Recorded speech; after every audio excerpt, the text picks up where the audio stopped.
And welcome to a very special, you know what, they're not that special because we do them all the time now. A collaboration between the Soccer OG and El3 Online. Part of El3 Online, Fernando Garcia joining me. How are you doing, Fernie? Good, how about you? Do you call Fernie or Nando? You know my brother's name is Fernando. Oh, really? Yeah, we call him Fern. That works. All right. That works for me too.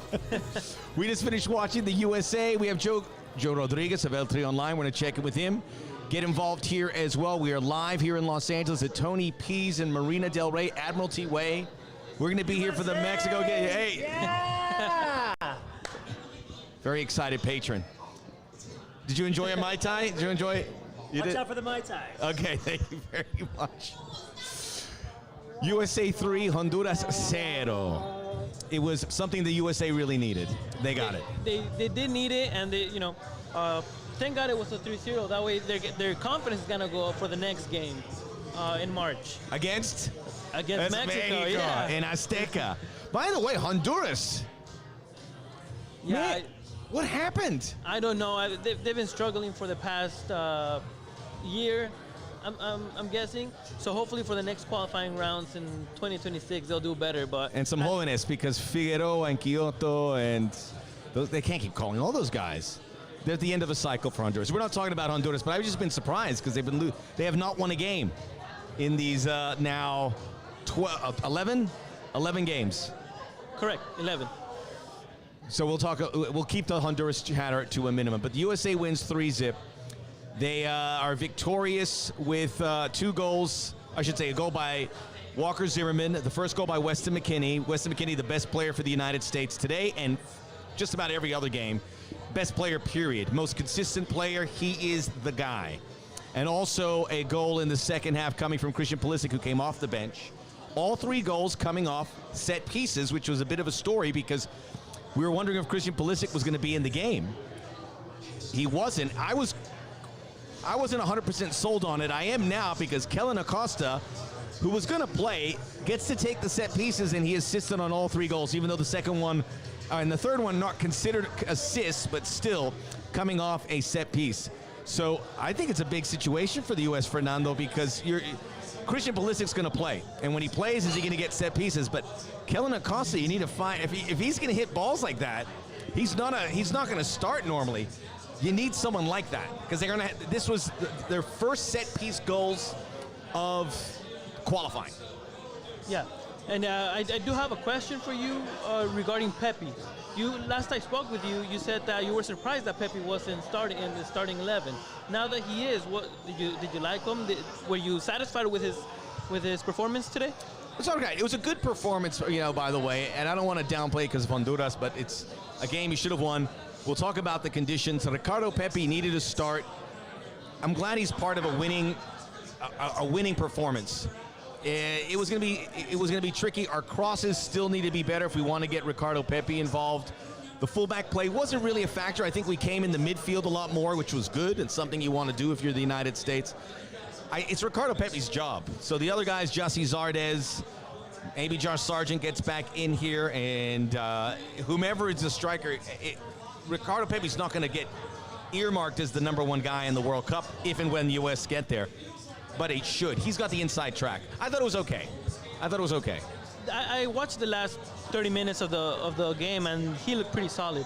So I'm excited for him now that he moved to Europe, and now he's getting, he started today, and he's getting more playing time with the United States. So I'm excited to see where his career is going to go. Are you getting hyped for Mexico, Panama here in about 20 minutes? Yes, and I'm getting more hyped because I think this is going to be Tata's last game. What? So that's what I'm most hyped about. You want him out? I've been wanting him out for the past 3 months. They're not going to let him go unless something goes really, really bad. So you're hoping that Panama wins? If that's what it takes, yes. What did you think about the weather conditions? The United States they're not affected by the weather in the sense they got the results. And they got 6 points in this window, which is what I said initially, and I think that's a good total. They're 4 points clear of Panama for now. We'll see what happens in the Mexico game. But I look at that game, and there was a moment where Matt Turner had to come to the sidelines to get a jacket and to warm up because as a goalkeeper, you're not getting that much action. But it was really uncomfortable to watch this. There was no atmosphere because the fans were too cold to cheer most of the time. There was the field looked terrible. The play itself was really patchy. The U.S. soccer will sit there and say, look, this was the right decision because maybe they'll say this. I hope they don't. This was the right decision because we won the game. But there should never be a game in those conditions again. I'll never forget Matt Turner's face. He looked like he was being struck by frostbite. He looked miserable. Some of these guys hit it. It was -10 with a wind chill. Should never play a game. If the United States, they're getting a lot of criticism because of this, they deserve it. There should never be a game. Have you ever played in a game in that kind of weather? Thank God I have not. It looked freezing. I got cold just by looking at the game. It was uncomfortable, right? It looked very uncomfortable. They were shaking. All the players were shaking. They did not look, comfortable to play in that weather. And the people on the sideline, and people would say, Christian Pulisic, don't bring him in, even though he did score a goal. He had a second goal disallowed. I think it was worthwhile to bring him in because you got some minutes. It was in a positive result, but you don't know what you're going to risk. We'll find out in a few minutes if everyone's okay, because after this kind of temperature, you don't know if there is a residual effect. But thank goodness they got through this. This could have ended really badly. A player could have gotten in really bad shape, and Matt Turner, you could see it etched on his face. Someone could have fell on the hard turf or what have you and gotten themselves injured. And thankfully, they were able to get these goals, but there's no guarantee. I hope we never see a game like that. If U.S. Soccer doesn't want to do it, someone else should step in and say, that is not going to happen again. This game should have been in Florida. This game should have been in Texas. Yeah, that would have been the perfect weather for the players, but, they might get criticized, but at the end of the day, you got to take advantage of the stuff that you got, even though you get criticized. And at the end of the day, they got the result, which is the positive thing here. It is. I think that's what we take away from this. It's important because the result carries so much weight. Joe Rodriguez, you want to jump in on here? What about that weather? That looked absolutely terrible. Joe Rodriguez of El3 Online, who is on the boards. He is like a one-man, he's like a super producer. What's that guy who did Bruno Mars? He does the sampling, he has the drum machine, and he does the talent work too. That cold was gnarly.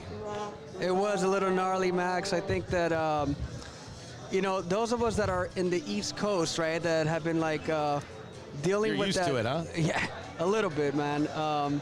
I think that we can definitely say that it sucks. It does. It was terrible. The weather sucks, man. But you know what? At the end of the day, they did what they had to do. I told you this earlier today. They're just accustomed to like using that weather as part of their benefit. Yeah. You know what I'm saying? And You're it's trying just to run away from something. Right. And what are you running away from? Because you put your players in a very awful situation. I don't want to keep harking about the cold, okay? I don't. But it's a big story, and it got me angry watching this because it shouldn't be this way. We shouldn't be bunkered up like that. Players looking awful. A goalkeeper getting hypothermia because he's not moving. Right. Yeah. I mean, it sucks, and you can see it on the sidelines, man, with everybody, right? So I think it's also, like to your point, dangerous. But you know what? At the end of the day, the victory is the victory. The W is a huge thing for them. 3 points, especially with the Costa Rica result, right?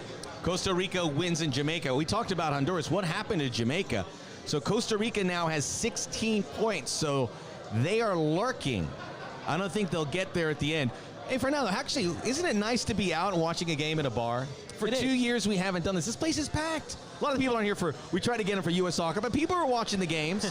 We're going to get El Tri up there where they like I definitely miss this vibe of being with people who are watching the same game as you, and they get excited when they score just like you do, So it took away from the magic about soccer, watching it just from home by yourself. We had a guy with a Jossie Zardes jersey, which was very comforting as well to see there. But get out. If you're out and we're all staying home, get out. If you feel safe enough, I'm not going to force you to do anything. Be safe. We all wore masks. Come to Tony Please, right? We're going to be on the road doing this. We got big plans. We're going to be at Azteca. Did I let the cat out of the bag? We'll see if we can do it. I'm going to let everyone know my MVP is really good. Weston McKennie is the best player in the U.S. pool. He was magnificent, and his consistency is the best part. He gives you the same performance every time. Love him. Yeah, and he's going to be key for the World Cup. He's going to he can be the best player. Hey guys, really quick, I want to give a couple of quick shout-outs to a couple of fellas. Joel Jimenez saying, let's go, I'll take the 3 points. American Auto Transport LLC, I love that name, by the way. That guy's the man. Man of the match, Luca, the spark plug de la Torre. Diego Escalante says, Pepe needs better services.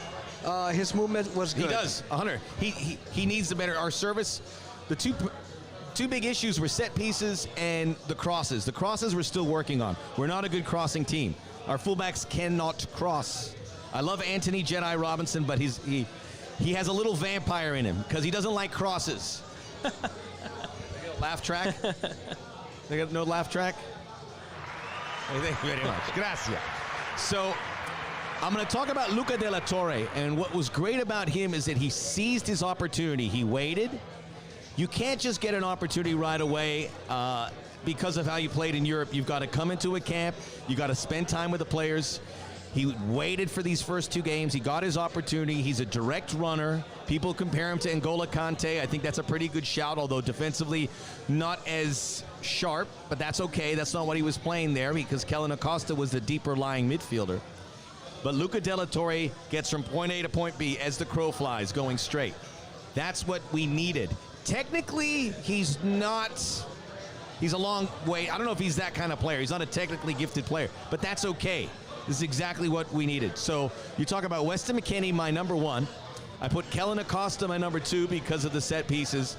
But he had some nice balls in the midfield, too. And I put in Luca de la Torre, which, if I came here at the beginning of the day and I said Kellen Acosta and Luca de la Torre, people would say no chance. But those were the guys that, for me, stood out. But it was we're still very good defensive. U.S. is still very good defensively. We don't give up a goal. We gave up the 2 goals to Canada and no goals to El Salvador and Honduras tonight. So defensively, I know the U.S. is good there. Yeah, and that, at the end of the day, that's where it counts, to not allow goals. They learn from mistakes, and that's good that they're making mistakes right now rather than the World Cup. Well, they made some mistakes. They made some mistakes along the way. This is defensively, but I think when you look at it, this is what kind of game you're going to get into. And then the combination there was Miles Robinson, and he was with Walker Zimmerman. Zimmerman did get a goal. Those 2 look really good. Chris Richards, we're going to have to see for a few weeks. I think he's going to be out. Serginho Dest did not come into the game, so the fullback situation is a question mark. I take away that is still a question mark. I like Anthony Robinson, but you have to be able to cross the ball if you are the United States. So 3 precious points, and now the ball. I'm going to come back and talk to the U.S., but Fernando and Joe, I want to talk a little bit about Mexico. Because after I watched USA lose to Canada, I turned on and watched Mexico at home to Costa Rica. They'll have no fans again here for this game against Panama. Did you fall asleep against Costa Rica? It's so slow. It's so slow. And you know what it is? I realized it. And Hector Herrera is a great player, but it all goes through him. And he's not that kind of player now where you can get it going. It just goes, it's too slow. Yeah, it was a very boring game, I would say. I actually fell asleep here and there, but they I can see you on your couch going. Yeah, that's exactly how it looked. But they have to create more opportunities, and the few opportunities that they have to put them away, and that's something that they did not do against Costa Rica. Raul Jimenez obviously was unavailable, and Chucky was suspended for the first game. But how much responsibility do they have to have? Chucky, Tecatito, Raul Jimenez, Funes Mori's getting a lot of the criticism, but what about those big 3? They haven't scored in a long time. They haven't done what they are supposed to be doing. I think a lot of I don't like El Tata. Okay, it's all coming out. It's all coming out, Fernando. Simple enough for Fernando. You want Mexico to lose here so they get rid of Tata. I would like them to win and get rid of Tata, if that's possible. If that's even possible, that would be the best outcome. If they win, I don't think Tata's gonna leave, which is concerning because they're not playing good. The people that El Tata calls to play, it's the roster. Yeah, a lot of them are already. I'm not gonna say old, but they're Guardado, Herrera. Who's that? Araujo. He's not too old, but he's getting there. I mean, yeah, he's towards the end of his career. And then you got Moreno, who's also towards the end of his career. He already came back from Europe. He's in Monterrey. And there's Johan Vazquez. I don't know. I gotta look for it. He's playing in Italy. Yeah. So he should definitely be a starter. But he's not even in the bench.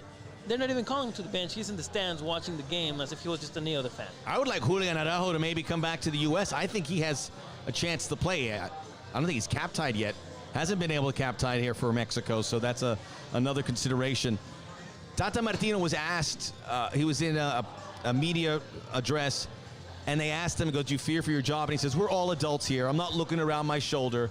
Whatever happens, happens. So, you know, he's like, I get it. I kind of like the quote, but it was, a lot of people were saying, what did you expect him to say? It feels like he's not, that pressure has to be there, but it doesn't seem like it's consuming him. I think he knows he's in thin ice. He's aware that he's not doing good and that the World Cup is less than a year away. But he's trying to keep it cool for the fans or for the, for the team. But once once this game is over, he was very cool at Costa Rica. He walked off like it was a scoreless game in Azteca. He goes, people are going to be upset. He's like, yeah, he was too confident for the score. 0-0. There's nothing to be proud of, and he looked pretty proud of the game. He did, which was completely weird. Joe, it was a little bit weird. I get the feeling that Mexico is doing a mirror image of the U.S. So after the U.S. won here, that maybe Mexico wins. We'll take a look at who's going to come in. That game's coming up. We're in between games. That's why we want you to join us here on the Soccer OG and El Tri Online.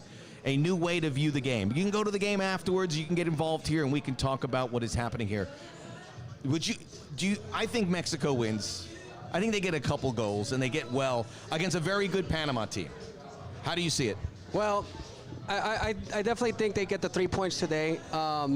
It's going to be really tough for them to probably walk all over them similarly to what the U.S. did against Honduras. But I definitely see them getting the 3 points. In the end, it's going to be Canada, Mexico, and USA? the United States, dude. Mexico That's probably finishes ahead of the USA because they still have all those home games. I think that's fine. I don't care. If you're the U.S., you want to finish in the top 3. You absolutely do. I think that you don't want to go into the playoff. You don't want to take your chances on that. But at the end of the day, the U.S. and Mexico are the dominant forces. Canada's just kind of becoming like that sneaky, player in the region. So it's a good thing to have a third powerhouse, if you will. It's great. Someone made a really good point to me about this. For the U.S. and in Mexico, for that matter, is with the Nations League and the way things are shaping up, you can't really get good away games in Europe or South America. So USA has Mexico, and Mexico has USA. But now they both have at Canada, which is it's a huge benefit. By the way, I know that, I just wanted to quickly point out, Alexis Ponce says, free my boy Julian Araujo. Yes, we want him. Come home, Julian. What did Johan Vasquez and Eric Gutierrez do to not start today?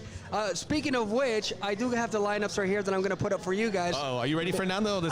I don't think Tata likes good players, and that's why he just doesn't play them. First of all, Memo Ochoa, get out of there. Time for a kid, right? That's what I've been saying. Nestor Araujo, Arteaga. Is it Chaka? Is he there? Did he make it? Yes, no? Cesar Montes. Guardado comes back with Herrera and Charlie Rodriguez. And then it's Lozano, Jimenez, and Alexis Vega. No Tegatito. Well, somebody pointed this out earlier, right? That Tata Martino is like many coaches, right? They live and die by their guys. And somebody pointed out that Guardado is one of his guys, and he's going to live and die by him, right? So it's tough, man. I mean, I'm excited to see Jimenez back, but I'm also, and Fernando, you give me your opinion on that. What do you think about the duple of Jimenez and Alexis Vega at top, though? I like it, and I like it because those are the best players, or the players that are at their best moment right now.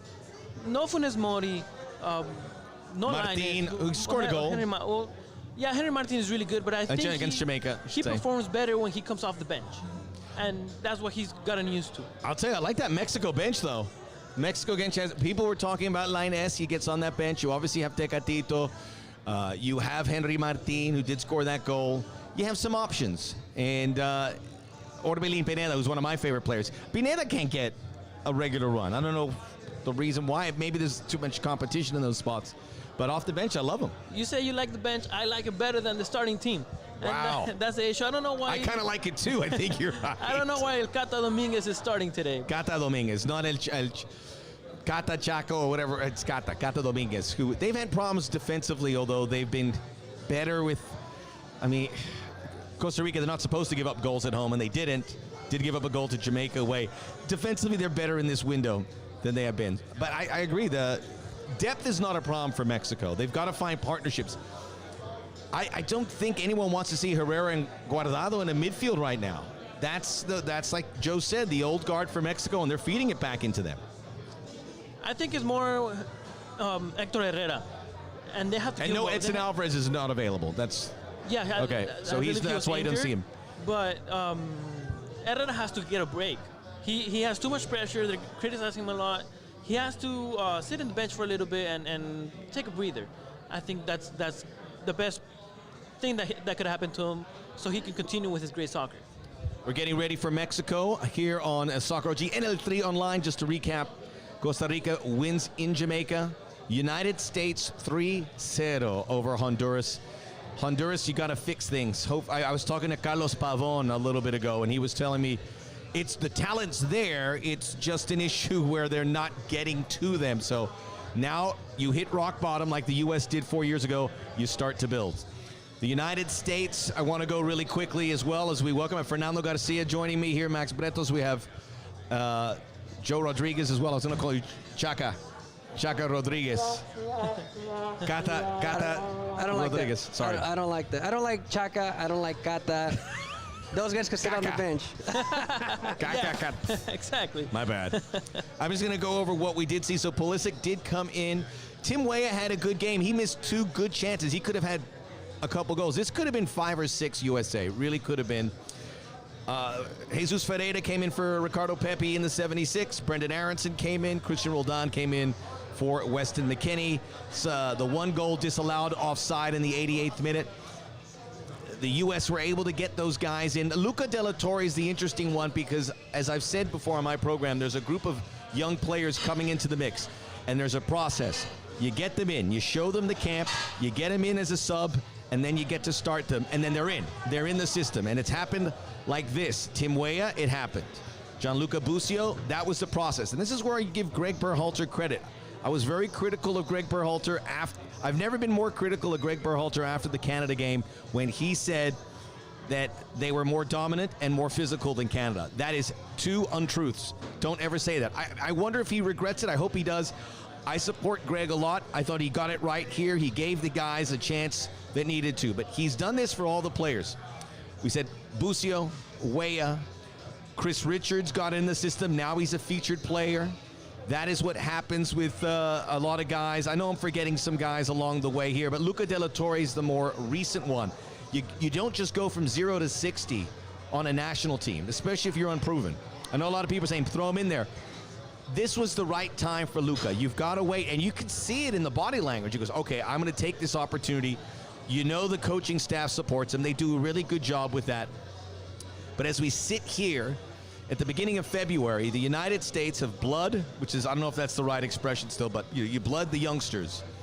And now you have 4 or 5 guys that you can rely on to add to the group. And so all those folks who realize we're trying to feed at MLS and give those MLS players a chance. Those experienced players, you had to play them because you can't put kids in the deep end of the pool. I'm sorry about all these cliches I'm using. But now the kids have experience, and this was a big one because if you win, even though it was Honduras, you win in these conditions in a must-win. 90 minutes to determine a World Cup fate. It really is that serious. And they responded. And now Luca De La Torre is part of that growing young pool. Brendan Aronson went through that process as well. Yunus Musa went through that process. But now they're all featured players or close to it. I know you're getting jealous, Fernando, because I'm throwing all these great talent. You go, where do we have them in Mexico? Hey, Max, let me interrupt you guys really quick. I'm going to show you guys a quick tweet from Grant Wall so you guys can check out and give me your thoughts on that. Wow. Oh, Buba Lopez, I'm sure, was one of them. Did you notice that? Buba Lopez, the goalkeeper, did not start. Menjivar started the second half. So the problem was the goalkeepers.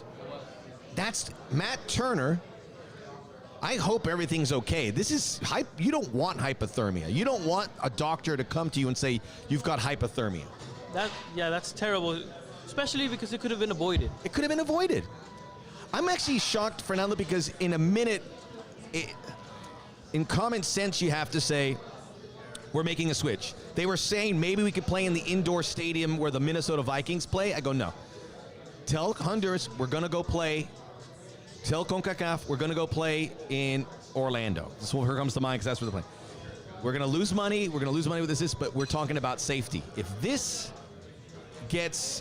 expands, if this gets to become a bigger problem, this is not good for U.S. soccer. Hypothermia is something we don't want to hear at the end of this game. It's as you said, completely unavoidable. Completely avoidable. I hope there's no penalties that come, any fines or something like that from CONCACAF. CONCACAF could have helped you. Someone could have stepped in here, but nobody did. But we cross our fingers. But it was the goalkeepers that are dealing with the cold. As you can imagine, you're sitting there going, Max, we got some comments from the folks online watching on the Soccer OG channel. Diego Escalante says, what are the chances Canada goes all out against Costa Rica to help out the not-so-gigantes? And Didi says, Canada will go all out against Jamaica while at home, not against Panama nor Costa Rica. Canada will go all out against Jamaica? While at home. While at home. Not against Panama nor Costa Rica. Well, I think that all matters because I think El Salvador is going to play Canada tough. The players, as the story earlier, they weren't going to play because they didn't get the respect from the federation and they weren't getting paid their bonuses, supposedly. But now, I think El Salvador could possibly, I know, the Canadian audience, I love you, Canada. But it's hard to imagine Canada could be this consistent. I'm hedging my bets, Fernando, on the fact that they're going to have a bad night. And maybe tonight in San Salvador is where it's going to happen. I think with the whole situation with El Salvador, weirdly enough, that might be some sort of motivation for them. They want to prove that they're good because they are. They're good. They've been getting better, throughout the years. So I think right now they just want to prove that they have what it takes to beat Canada. That would give, if Canada were to lose that game, and it's no given, they'd be 22 points. And I got to find out. I have my notes here. I'm sorry, this is old school because we're at Tony P's in the Marina. Check it out. Come on down. It's been a little bit late, but we'll do this again. So El Salvador is it's actually an hour in, so we have a partial score. Canada might be winning that 4-0, and I'll look foolish. I'll keep you guys updated, Max. But we're going to start the game. National Anthem's about to, actually they just finished. So. A reminder, we will be here on the Soccer OG and El Tri Online after the Mexico game to put a bow on everything and see where we stand. Panama, this is a big game for them too because Costa Rica won. Panama loses, they're looking behind. All right, Fernando, from 1 to 10, how nervous are you? For Tata. 5. Well, 10 for Tata, 5 for the team. Tata's in trouble. He should have been out a long time ago. We appreciate it. We hope you enjoyed it. We're doing this more often. We're going to get out and enjoy the games. Vamos a ver, the CONCACAF World Cup Qualifier show coming up live again from Tony P's after Mexico-Panama. We'll see you then.